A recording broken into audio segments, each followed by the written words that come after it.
como é que você tá? Boa noite, meu cara, tô bem, você? Cara, eu tô muito bem. Hoje a gente tá aqui em Nasce com Dinheiro Coelho.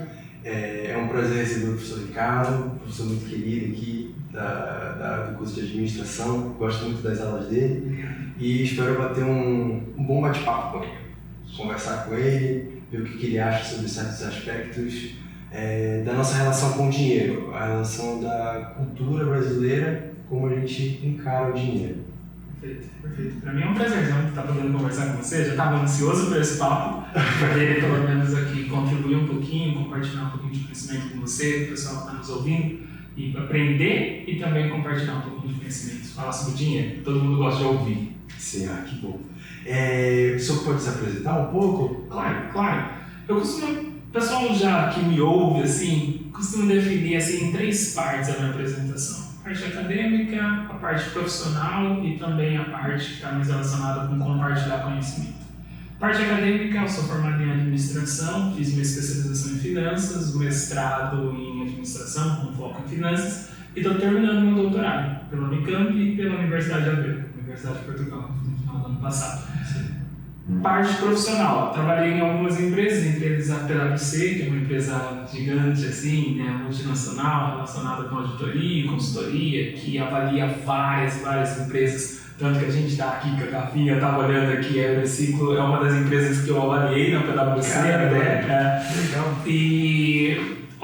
E a parte profissional também envolve as aulas, então dou aula aqui, auxilio na aula na Unicamp, e a parte de compartilhar conhecimento, que eu tenho 4 livros publicados, um de educação financeira, um de educação financeira familiar, um de empreendedorismo, um que está mais relacionado com uma história, contando a educação financeira, os 4 no Brasil, e um em Portugal. Né? Que legal. Isso é um pouco disso, são mentalidade de aventura também, de educação financeira, investimentos, acho que é um pouco disso. Só isso. Só isso. Qualquer coisa.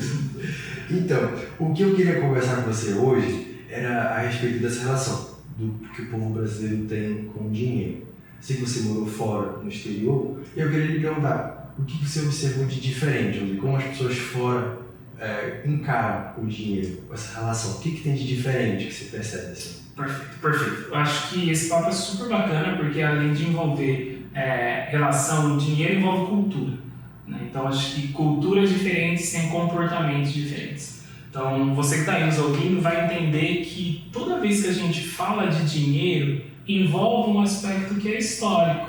Então, a história do Brasil é diferente assim, de uma história de Portugal, de uma história europeia. Então, são olhares diferentes para uma realidade. O Brasil ele tem um aspecto dele foi impactado bastante com uma questão que foi hiperinflação, que a gente chama. Então, você que está aí nessa casa, tranquilinho, nos ouvindo, onde é que você esteja, você hoje em dia vai comprar uma coisa e depois que passa um ano vai comprar ela de novo, você sente um pouquinho que o preço aumentou. Só que antes a gente tinha esse aspecto de hiperinflação gigantesco. Então assim, 1000% ao ano, quase 2000% ao ano. Era algo absurdo o aumento do preço. Sim. E isso fez com que o brasileiro tivesse uma cultura de que eu preciso comprar rápido. É o que a gente chama de uma cultura de imediatista. Sim, vamos dizer, o meu avô, ele conta que, vamos dizer, se ele vendesse o carro dele de manhã, ele tinha que comprar no mesmo dia, senão o dinheiro dele no outro dia não ia valer mais nada. Perfeito. Isso é um dos melhores exemplos da hiperinflação. Aí precisava abastecer logo que ganhasse o recurso, ia comprar as coisas. Comprava, ia no mercado, um ficava na fila da carne, o outro já ia porque o preço ele aumentava. Isso impactou, obviamente, como passou por muito tempo. Esse processo a gente não tem hiperinflação, é recente, desde 94 para cá, os 30 anos. Então, antes disso, você forma uma cultura de compra imediata. Tá? Esse é um processo cultural brasileiro. O europeu não passou por esse olhar recente. A gente não teve esse olhar de hiperinflação tão forte, pelo menos assim nos países europeus ocidentais assim. Você não tem esse impacto assim tão forte. Então, o olhar para o dinheiro já é diferente. Não é que ele não precise de uma educação financeira, ele precisa de uma educação financeira também. E eu até senti isso quando fui para Portugal, percebi que o pessoal também precisa de educação financeira. Só que são problemas ou são comportamentos diante do dinheiro diferente. Né? Então, o aspecto cultural é o aspecto que maior diferencia esse povo, assim, olhando de um lado e olhando do outro. Sim. E tem também a questão que eu percebi, vamos dizer, aqui no Brasil é muito forte a questão do parcelamento. Sim. Tudo parcelado, Sim. tudo na propaganda na TV, tudo 10 vezes sem juros. Sim, exatamente. E aqui fora não existe, as pessoas não sabem, nem sabem às vezes o que é. E assim, para pensar, é bom o parcelamento? É uma ilusão? Ou existe parcelamento que vale a pena e parcelamento que não vale a pena? Legal, legal. Tem várias coisas que lá fora assim, a gente acaba não discutindo, assim. Não é que lá fora é o melhor. A gente não está discutindo de ser melhor ou ser pior. Essa é a questão. Tem benefícios ótimos lá e tem benefícios ótimos aqui. Então são olhares diferentes. Só que lá não tem essa questão de inflação, etc., né, esse impacto inflacionário, e o olhar também para a compra parcelada é totalmente diferente. Aqui a gente tem um comportamento maior. Tanto que os brasileiros se endividam muito no cartão. Sim. Se você pegar a dívida das famílias, assim, de 10 famílias endividadas, 7 são problemas no cartão. Então, ao mesmo tempo que era para ser uma ferramenta não bem usada, vai tornar-se um problema. E lá fora você tem um conhecimento um pouco maior do que você vai gastar, assim, tanto do que dá, o que não dá, como também de impostos e de parcelamento. Então, tem parcelamento bom. Como é que eu parcelo uma coisa que é boa? Se eu vou ter benefício daquilo ao longo do tempo. Então, você que está nos ouvindo, que gosta de parcelar, toma cuidado primeiro com isso. E segundo, só parcela coisas que você vai ter benefício ao longo do tempo. Porque se eu for parcelar uma coisa e eu não vou usufruir assim ao longo do tempo, não vale a pena aquilo que está sendo parcelado. Tipo uma viagem, por exemplo. Não vale a pena financiar no caso, vamos dizer. Então vai depender da viagem, né? Vai depender da viagem. Olha, eu vou fazer um curso fora. Legal, você vai usufruir isso por bastante tempo. Você não vai conseguir fazê-lo agora com o valor que tem, então você consegue diluir. Desde que esteja dentro do orçamento, parcelas dentro do orçamento e vai trazer um benefício, aí sim. Não, eu quero virar ao final do ano na praia, gastar tudo e tal. Não vale a pena parcelar, porque assim você vai assumir essa dívida por muito tempo.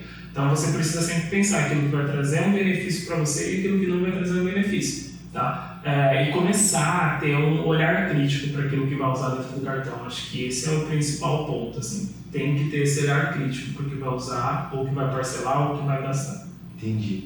E também tem muito, hoje em dia, eu sinto que tem muito chama para investimento Sim. rápido, Sim. ou maneiras de ganhar dinheiro rápido, Sim. como aposta esportiva, ou jogo do bicho, e sim, entre outras, ou pirâmide também, Sim. muito presente, né? E o que você aconselha, assim, vamos dizer, pra gente? Como é que a gente vê, analisa e sabe se é um bom investimento ou não? Perfeito. O primeiro ponto é que a gente gosta dessa questão de dinheiro fácil. Dinheiro fácil é um risco, por isso que um monte de gente está vendo em golpe, né? Então, aposta esportiva não é investimento. Decora isso. Você vai resolver, a aposta esportiva não é um investimento. Esquece, não é um investimento.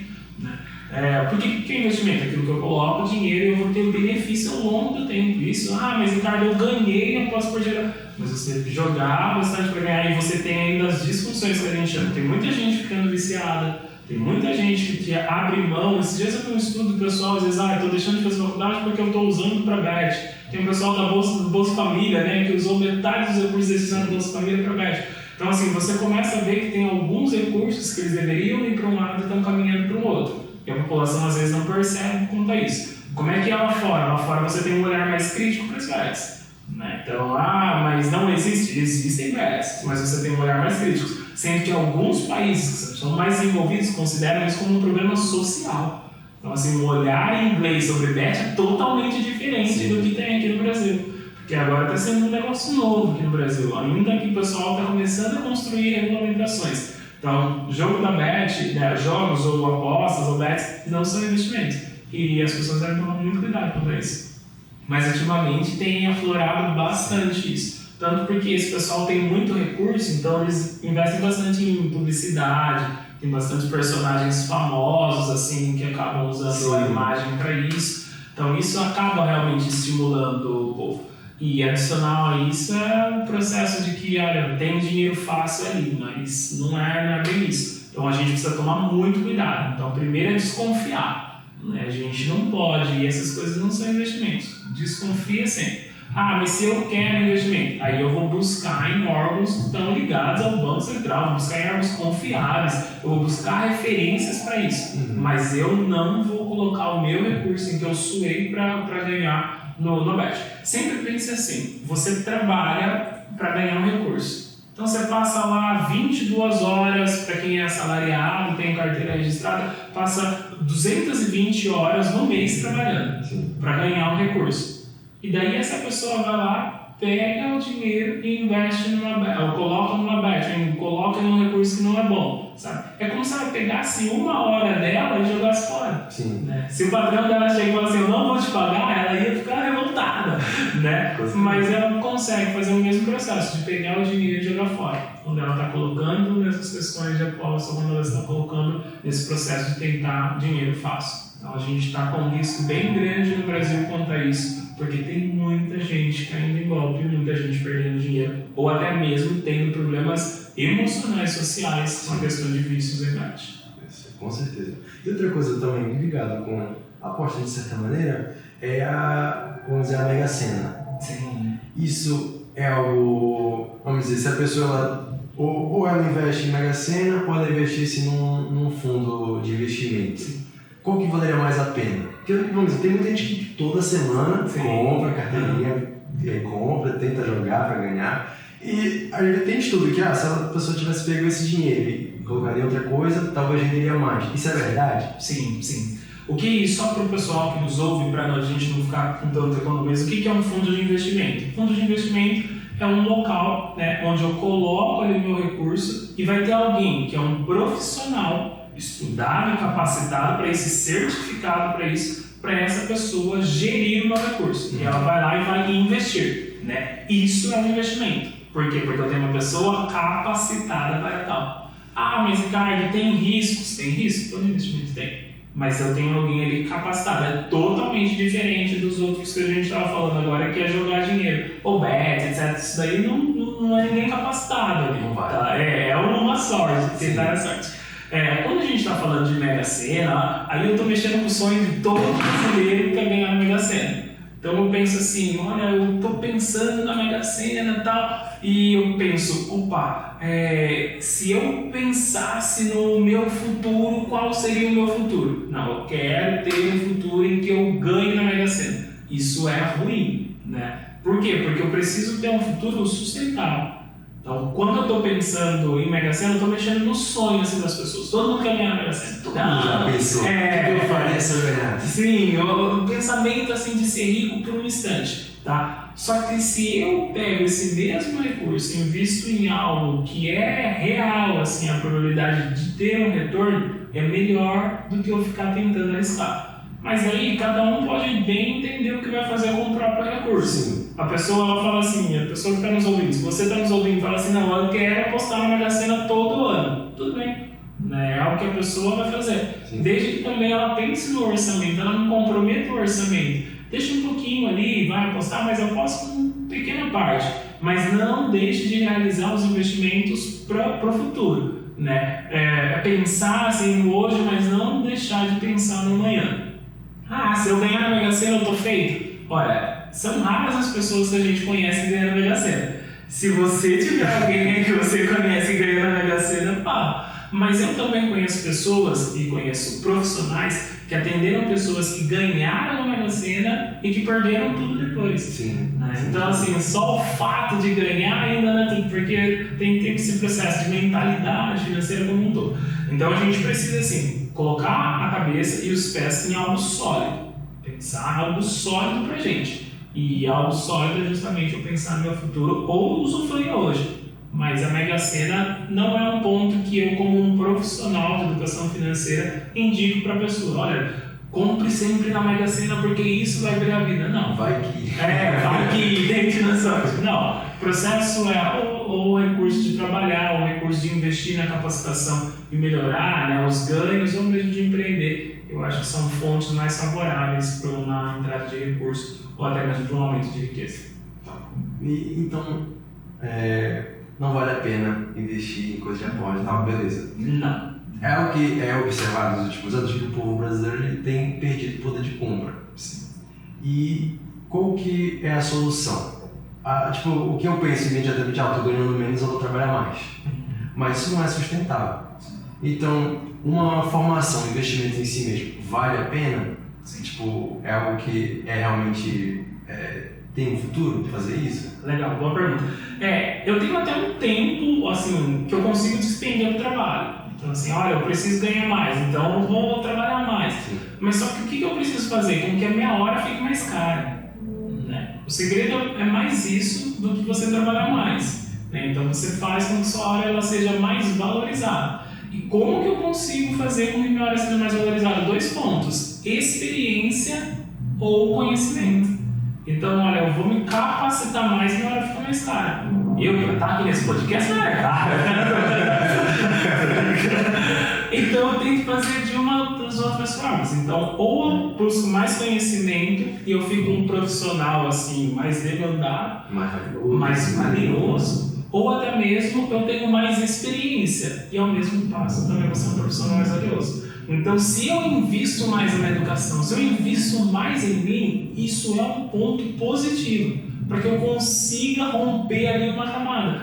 O conhecimento, ganhar na Mega Sena pode ser alguma coisa que rompe a camada da pessoa, assim, né, sair, né, da pobreza ou da classe média para ir. Mas o conhecimento é um dos pontos que a gente fala que cria essa ruptura de ciclo. Então, olha, o meu avô não tinha recurso, meu pai não tinha recurso para olhar. Eu vou ter que ter o mesmo ciclo? Não necessariamente. Se você se capacita, quem tem faculdade já tem obviamente os estudos demonstram que ganha mais e razoavelmente mais do que quem não tem. Quem continua nesse processo de adaptação, de conhecimento, vai ganhando mais e isso faz muita diferença.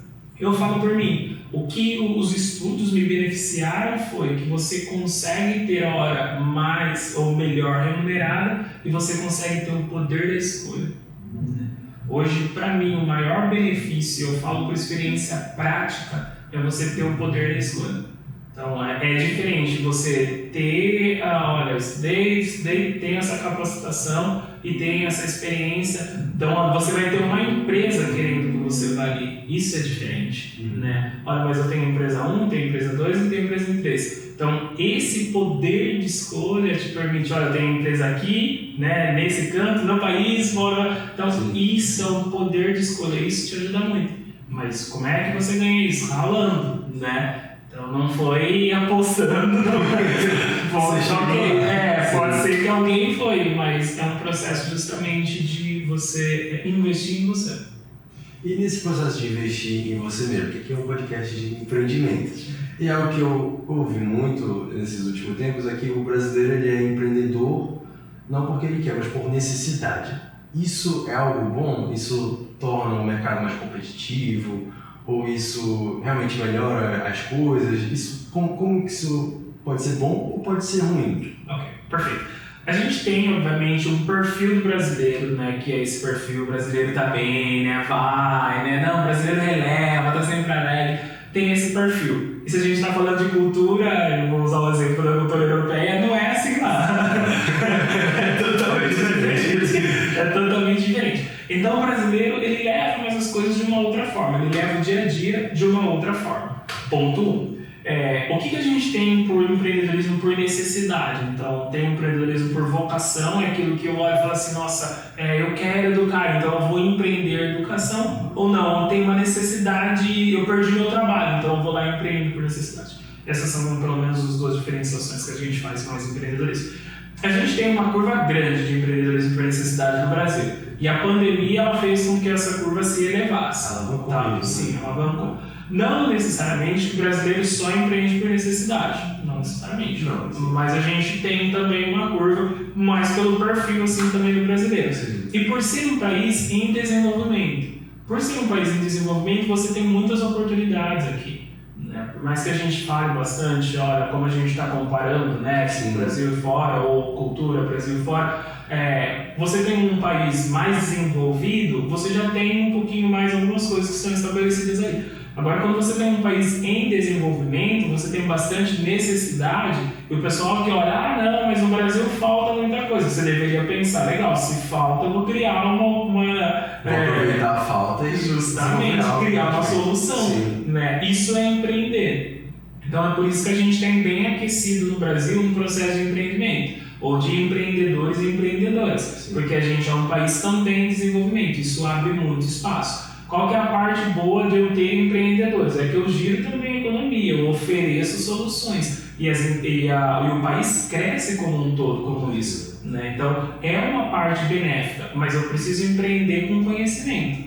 Porque senão eu vou lá, começo a empreender e paro depois. A gente tem estudos mesmo que em 2 anos as empresas já se quebram, assim, elas já quebram, né? Sim. Então, seja por falta de gestão, seja por problema financeiro. Então eu preciso me preparar para empreender. Então o ponto negativo é justamente esse preparo. Não dá para empreender no oba-oba. Né? Não, eu entendi isso aqui, eu vou empreender. É diferente, porque você precisa lidar com clientes, precisa lidar com pessoas. São coisas distintas. Sim. Você precisa pensar um pouquinho mais fora da caixa. É diferente de você simplesmente entregar uma solução. Esse é um processo negativo, que precisa ter mais capacitação, obviamente, sempre que se vai empreender, né, para que o negócio não feche. E o ponto positivo é justamente o aspecto cultural do Brasil ajuda muito, o aspecto de ser um país em desenvolvimento e também de ter empresas ou instituições que auxiliam nesse processo de empreender, seja com conhecimento, seja com facilidade. Sim. Então você tem um ecossistema, né, para isso, tanto a oportunidade quanto pessoas ali culturalmente que podem auxiliar nisso, como também empresas dando esse suporte. Sim. Mas então essa questão do empreendimento, o que eu percebo muito é que algo diferente do de fora. O empreendedor brasileiro, ele tende a confundir o que é patrimônio pessoal e fiscal. Tipo, minha empresa deu tanto esse ano. Aí ele tira tudo e queima, e no ano seguinte ele tenta ganhar aquilo de novo. Isso é algo que fora não é assim. As pessoas realmente vivem do salário delas e o que está na empresa fica na empresa. E como que isso, vamos dizer, do jeito que a gente vê aqui no Brasil, é a melhor maneira, ou tem melhores maneiras? Qual que tá, o que é melhor na situação? Sim. Esse processo, por ter bastante empreendedores por necessidade, você empurra, obviamente, o empreendedor ele ganhou tanto, ele retira tanto.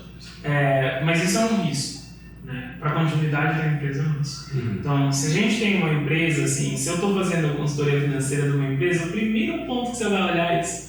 Porque assim, das pequenas e médias empresas a gente tem muito com isso. Então, quando o empreendedor ele tira todo o recurso, a empresa ela vai precisar fazer um giro lá no próximo mês. Sim. Ela vai precisar comprar material, ela vai precisar pagar funcionário, Então, se você empreende, sempre estabeleça um salário e tire esse salário. Não necessariamente todo o ganho da empresa, senão você vai quebrar a empresa. Tá? E tem-se uma confusão gigantesca entre o que é patrimônio próprio e o que é patrimônio da empresa. Eu acho que essa é a maior confusão que se tem. Precisa nem que tenha que colocar em contas separadas, ou essa aqui é a conta da empresa, essa aqui é a minha conta, ou fazer uma gestão mais organizada, ou chamar alguém que já tem um pouco de conhecimento em gestão. Não precisa ser necessariamente, né, o Gabriel, mas pode ser alguém que você conheça. Você conhece alguém lá que já tem esse conhecimento de gestão, pode chamar essa pessoa para te ajudar. Né? Mas o fato é que precisa ter uma organização mínima, financeira. Tá? A gente tem um pouco disso lá fora, tem um pouco disso também, que às vezes o pessoal faz uma confusão patrimonial. Sim. Porque isso é um problema assim, entre empreendedores que começam sem essa formação. Agora, quando começa já com uma formação, aí já melhora, né? Porque ele é menos iludido, tem um canto da sereia menor ali para ele, e ele percebe, opa, eu ganhei tanto, isso daqui é dinheiro da empresa, não é dinheiro meu. Mas eu vejo muita gente que inicia assim, empreendendo e fala assim, cara, no primeiro mês eu tô ganhando muito. Faturei tanto. Faturei demais. Mas tem imposto ainda, tem despesa, tem as despesas funcionários, e eles se esquecem, né? Então, e isso acaba comprometendo muito a empresa. Tá? Então precisa sim fazer essa divisão. Esse ponto que você tocou é muito importante. Eu acho que tem 2 pontos que mais quebram as empresas aqui no Brasil. Né? O primeiro ponto é essa confusão patrimonial, né? Retirar todo o dinheiro. E o segundo ponto é justamente o caixa, fluxo de caixa mesmo, dia a dia. Então, às vezes, é não organizar de receber antes para pagar depois, né? Esse descasamento quebra muitas empresas, tá? Então, não ter dias ótimos para isso. Então, esses 2 pontos são pontos que são pontos negativos ou ameaças mesmo quando a gente está falando de empresas que são empreendimentos, pequeno, médio, e até grandes empresas têm isso. Cometem erros assim também. Cometem erros assim, né? Que a falta justamente de uma gestão, de uma administração mais do lado financeiro. Sim, mas isso talvez venha de uma relação com o contador, porque a relação com o contador é muito importante, né, para a empresa. Então, que a gente tem tendência a ter essa relação meio estranha com o contador, como se ele viesse tirar o dinheiro da empresa. Quão importante é o contador da empresa? Sim, o contador é extremamente importante. E ele precisa sempre estar, a pessoa precisa escolher o contador que está aliado assim, também com a filosofia assim, da empresa. Tá? Porque tem contadores, como em toda a profissão, tem contadores muito bons, tem contadores que também deixam a desejar. Mas o contador é extremamente importante. É ele quem vai te ajudar nesse processo, até mesmo da abertura, é ele quem vai ajudar nesse processo do imposto dia a dia. Mas você também pode se alimentar das informações que ele fornece, ou até mesmo provocar o contador, para que você possa fazer a gestão financeira. Então, por mais que a gente tenha 2 coisas distintas, que é a contabilidade e finanças, a administração, são 2 coisas distintas, mas uma está interligada com a outra. Então, assim, para ter a gestão, para eu ter um olhar, justamente, se meu negócio está crescendo ou não, se a minha receita está crescendo ou não, eu preciso ser alimentado com as informações da contabilidade. Sim. Né? E a contabilidade também deseja que a empresa vá bem, para que possa continuar tendo isso mesmo, né? Os serviços ali. Mas o contador é extremamente importante. Mas ele é quem vai apontar os meus impostos? Não. Sempre jogue do contador, sempre tenha esse entendimento que o contador ele joga do seu lado. E deveria jogar, pelo menos, do lado da empresa. E escolha um contador que tenha essa atitude. Né? Ele vai sempre falar, olha, o melhor regime tributário nesse ano é esse. Sim. Olha, se você fizer dessa forma, é melhor no aspecto tributário. Porque no Brasil, diferente até de outros locais, no Brasil a gente tem um aspecto fiscal tributário muito complexo mesmo. Em outros países isso é mais fácil, né? Até para a população. A população vai comprar, não sabe quanto está pagando de imposto.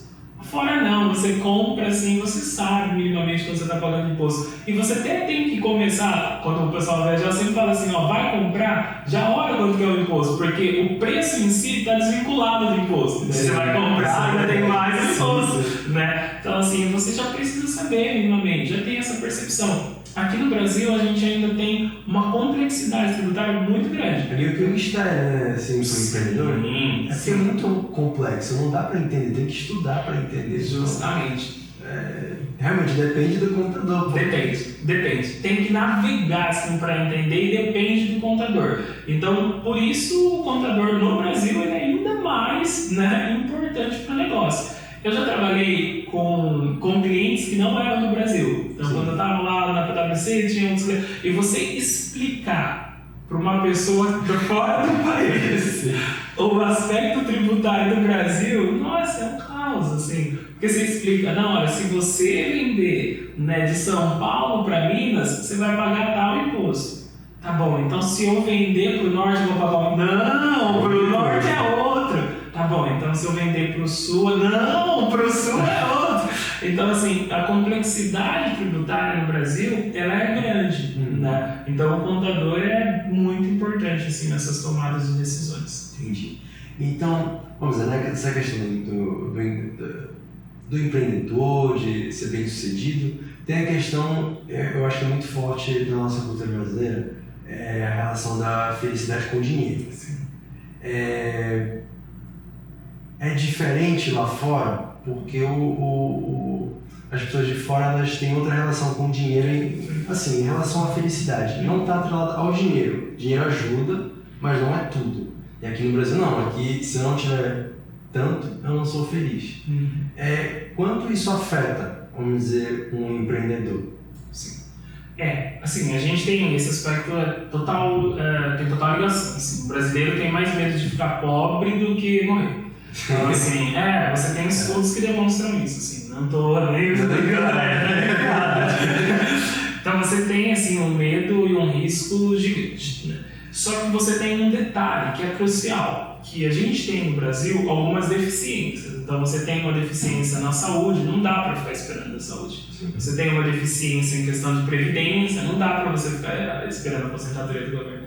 Você tem deficiência na educação, não dá para você ficar esperando a educação do governo. Então se eu pegar 2 pontos, vou pegar 3, vai: segurança, educação, né, e saúde. Sim. 3 pontos. Se você tem mais recursos, você consegue melhorar a sua saúde, você vai pagar um plano, né? Você consegue melhorar a sua educação, você vai ter mais acessos, né, para você ou para quem tenha filhos. E segurança, você vai conseguir também se cercar de segurança. Esses aspectos, eles estão relacionados com uma qualidade de vida, com uma percepção. E essa percepção é que impacta na felicidade. Então, sempre que a pessoa fala assim: olha, eu quero dinheiro, você quer dinheiro pra quê? Não, eu quero dinheiro porque eu quero ficar rico, tá? Sim. Mas por que você quer ficar rico? Não, porque eu nunca mais quero passar restrições. Então tá, então você quer o dinheiro para poder comprar tal coisa que ficou faltando na infância. Olha, que eu não quero ter que colocar o meu filho na escola tal, XPTO. Então tá, então você quer pela educação. Sim. Não, eu quero porque eu cresci num ambiente que era muito inseguro. Então você quer pela segurança. Então tem sempre um porquê.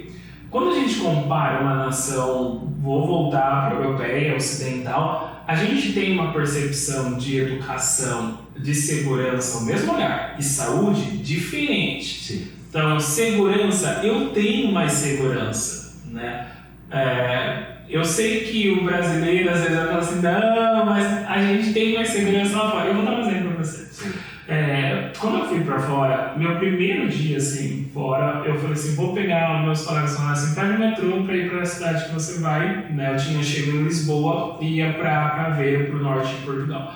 Olha, pega o metrô e tal. Eu falei assim, eu tinha trabalhado na PwC em São Paulo. Você pegar o metrô em São Paulo à noite, além de caótico, é perigoso. Você ouve história do pessoal falando: olha, tinha um celular extra, porque caso tivesse problema, dava celular. Ok, então daí eu fui, quando eu cheguei lá, meus colegas falaram assim, tava com um amigo lá que já tava mais tempo, e falou assim: pega o metrô à noite. Eu falei assim: não vou pegar, né? Com medo, eu falei assim: não vou pegar. Ele: não, pega, tranquilo, assim, não vou pegar. Daí depois eu olhei lá os horários, só ia até a noite. Ok, desfruta um pouquinho aqui, vai lá pegar o metrô. Quando eu entrei no metrô, como o pessoal fala, eu entrei no metrô, o pessoal tava dormindo, tinha uma moça, e eu nunca mais esqueço porque essa foi a minha primeira impressão que eu tive de fora. Tinha uma moça com o Mac aberto, mochila aberta e ela dormindo. Sim. E eu falei assim: não, pera, eu vou avisar ela. Mas eu fui andando assim, as pessoas estavam dormindo com as coisas abertas. Então o senso de segurança é diferente. O caixa eletrônico lá, pelo menos a minha cidade era turística, etc. Então era menor também. O caixa eletrônico ele ficava na calçada e ficava do lado de fora. Sim. Isso bom. Aqui não tem aqui, tá? Isso não tem aqui. Então a percepção de segurança é diferente. Então, como eu já tenho essa segurança, eu vou dar importâncias para outros pontos. Sim. Então, o meu dinheiro ele vai ser utilizado para outros pontos. Porque o ponto mínimo, que é segurança, já me atende. Quando a gente está no Brasil, é um olhar diferente. Então, o meu recurso, o meu dinheiro, ele vai me dar qual que é o ponto importante? Segurança. Por quê? Porque o governo em si, o Estado em si, muitas vezes ele não me oferece esse aspecto básico. Sim. Tá? Então, os básicos são diferentes. Como a gente falou, são processos diferentes. A gente tem aqui o mundo que é mais novo, etc. O continente mais novo. E em desenvolvimento, o Brasil. A gente tem lá um continente, né, mais antigo, que já está desenvolvido. Então você tem essas diferenças, né? Por isso que quando o brasileiro ele pega o dinheiro, ele pensa em alguns pontos que são básicos. Que lá fora esses pontos básicos talvez já estejam pavimentados. São garantidos. Já são garantidos. Então por isso que tem essa diferença de percepção. E daí, obviamente, eu vou dar importância para a felicidade para outras coisas que não esses pontos. Sim. Tá? Mas aí a percepção que eu tenho de que eu estou vivendo bem, que eu tenho uma qualidade, e daí o dinheiro ele entra nessa conversa. Tá? Mas por isso que tem essas diferenças, tanto cultural quanto do ambiente. Entendi. Muito bom, muito interessante. Gostei da sua resposta, não tinha parado para pensar desse jeito. Poxa, se eu conseguir surpreender você, agora tá finalizei, eu tô brincando. Não, mas são essas percepções mesmo. Então você acaba captando isso quando você se depara com essas culturas. Então, quando eu estava aqui, o meu olhar de fora era diferente. Agora, quando você vai, quando você tem contato com a cultura, aí você abre a mente. Daí você consegue analisar assim, ao mesmo passo que, como a gente já teve alguns problemas, vou usar o exemplo voltar de inflação, quando eu cheguei em Portugal, o pessoal estava tendo inflações altas, assim, e mesmo com as medidas que era pós-pandêmico, e mesmo com as medidas assim do Banco Central, ainda não estava baixando. Então a discussão deles era como lida com a inflação. Sim. E eu falei assim, opa, vou ficar tranquilo aqui, porque eu sou brasileiro, lidei com inflação todo tempo. Então daí o pessoal vinha meio para brasileiro ou com outros processos inflacionários para entender. Até que o pessoal começou a entender um pouquinho mais como funciona. Então você tem assim, esses pontos que são sociais mesmo, histórico e do ambiente que eles afetam de uma forma ou outra a sua percepção, a sua lida com o dinheiro. Entendi. Então é isso, professor Ricardo. Foi um prazer lhe entrevistar, conversar com você, mas o nosso tempo já está encerrando já. Queria continuar conversando mais, mas é isso. Você quer dar um agradecimento? Agradecer, eu não sei, mandar uma mensagem, não sei. Bom, primeiro, deixar essa mensagem para você. 2 pontos. 1. Tenha sempre esse cuidado com o seu recurso. Cuide realmente do seu dinheiro e do seu recurso. Olha, Ricardo, eu achei muito legal que vocês falaram também de outras culturas. Se você tiver a oportunidade, busque viajar. Olha, para fazer um curso, para fazer uma temporada, algo fora, que também vai te ajudar muito nessa percepção cultural. Eu acho que isso é fundamental, porque a gente volta com outro olhar também. Sim. E adorei bater um papo com você, agradecimento para você por ter me convidado, para o grupo ter me tratado super bem, e que a gente possa sempre ir levando esses conhecimentos, assim, compartilhar conhecimento com o pessoal, porque é assim que a gente cresce. Com certeza. Mas é isso, professor. Obrigado, viu? Obrigado. Uma boa noite para vocês e até a próxima.